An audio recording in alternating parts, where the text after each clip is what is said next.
I'm joined by head coach Lindsey Burke from Randolph-Macon College women's basketball. They were picked number one in the ODAC preseason poll.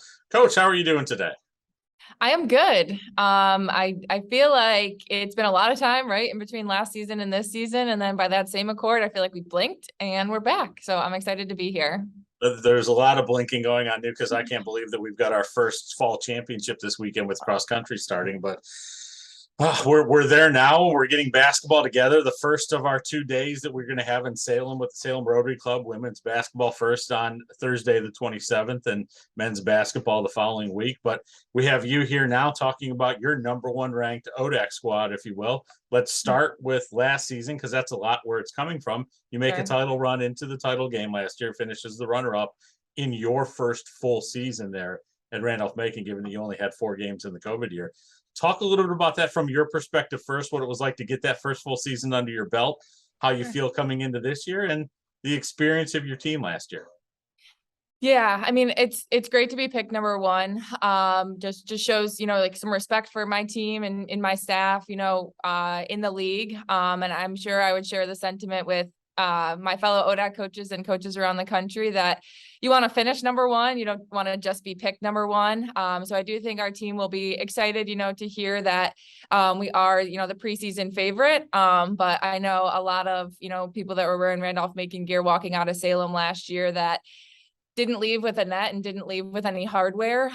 So they will be, happy and feel respected, but at the same time, we still do have that goal in mind of being number one at the end of the season. And like you said, it was great experience for our squad. And especially in 2020, 2021, we had to cut our season short because of so many back-to-back COVID shutdowns. So we never even got the chance to compete in the ODAC tournament because of our roster size at that time and protocols, that were in place.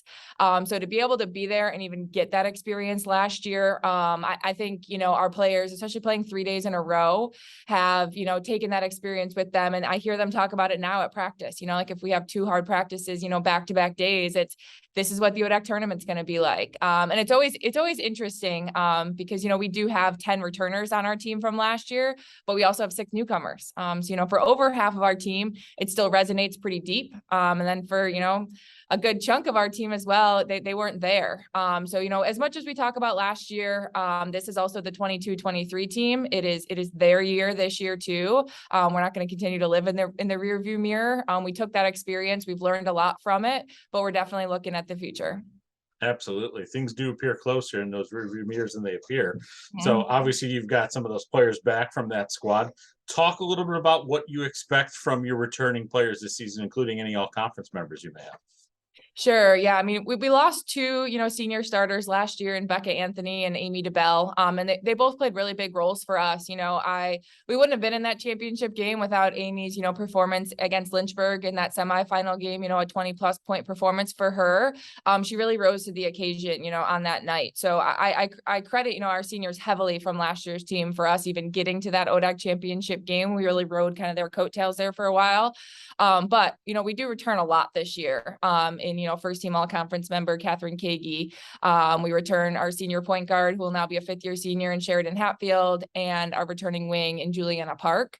They got a lot of experience together. But, I return a lot off of my bench as well. But this is that time of year that, there was a lot of times last year that our players could really look to Becca or look to Amy, in those tougher moments. And now they kind of look left and look right, and it's them. Catherine's really never been afraid of the moment. But I think she got a lot of experience out of that conference championship game last year that was just invaluable for her. Not many people know, but she tore her ACL as a freshman. So while we had that COVID year, Catherine was on the sidelines anyway and had to bounce back from an injury. So, on paper, last year she was a sophomore and had, a great season and was a first team all conference member. She had to bounce back from, one of the toughest injuries that we talk about in sports, in tearing her ACL her freshman season. She started in our first game versus Ferrum on a Saturday and tore her ACL the next day at practice on a Sunday. So it was the highest of highs and the lowest of lows for her. So for her to bounce back last season, people just don't see what happens behind closed doors. And I expect big things from her, this year. Sheridan as well, Juliana as well, a few of our returning, upperclassmen off of the bench. And then of course our newcomers too that are coming into this fresh. Well, that's some special work that Catherine was able to do to come back from that injury. Work is what you've been able to do since October 15th. We're recording this on the 26th, so you've had 11 days to see your squad. Mhm. How is that new incoming class gelling with your returning players, and how do you think they're going to fare this year? Yeah, I do see, it's good and bad for them that they're coming into, a returning group, in the sense that they have some people to follow, and they have, a definitive view of what it should look like. The bad part for them is sometimes like our returners right now are moving at a speed that our freshmen just can't even comprehend. So for them, like I said, it's a good and a bad thing, because I do think they have like that lead by example, like they know what it should look like. But the frustration comes in a little bit too of like, why can't I get up to speed, that quickly either? I just keep telling them to trust the process. And we've talked a lot lately about, like that fixed mindset of I'll never be able to, just really like impedes their growth, versus that growth mindset of I don't know it right now, but I'm going to figure it out. This is the first time that they've been freshmen in 4 years. And four out of 18 years is kind of a lot, right? Of that percentage of their lives. So to have them start from like ground zero again has been tough. But I do think, a few of our newcomers are really picking up on things pretty quickly, and I'm excited to add them into the mix. Well, speaking of change, lots of change in the ODAC this year. The ODAC itself is fairly stable in its competition level over the course of time and whatnot.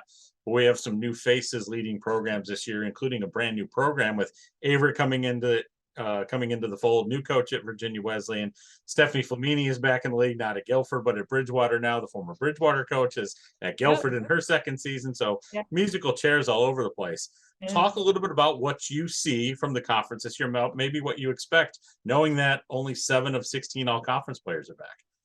Yeah, I mean, like I kind of talked about our blank slate. I mean, I see that across the board in a lot of places, and even when we were picking that preseason poll, there's a lot of teams that were at the top last year that had, were very senior heavy, teams in which they lost, a lot of their returning starters or just a lot of their returning scoring. I particularly feel this is going to be the league this year that it's anyone's day, anyone's night or anyone's day, for those afternoon games. It is not going to be that kind of top down approach, in my opinion, which I like particularly, especially I had a lot of experience in the UAA before coming to Randolph-Macon, and in that conference, you don't even get a conference tournament. So every game is on the line. And I like that. I do think it's going to be very competitive across the board. And it's not going to just be, this new year of the same people going against each other over and over again. There's gonna be a lot of new faces all over the place. So I do think it's gonna be an awesome year, and just a chance, to see a lot of different, individual players and individual teams shine, and peak at different points. Well, we look forward to seeing you and your squad out there on the floor this year, as well as the rest of the ODAC squads. Games can start as early as November 8th. Look forward to seeing you out there. Good luck this season. Thank you. Thanks for having me, JJ.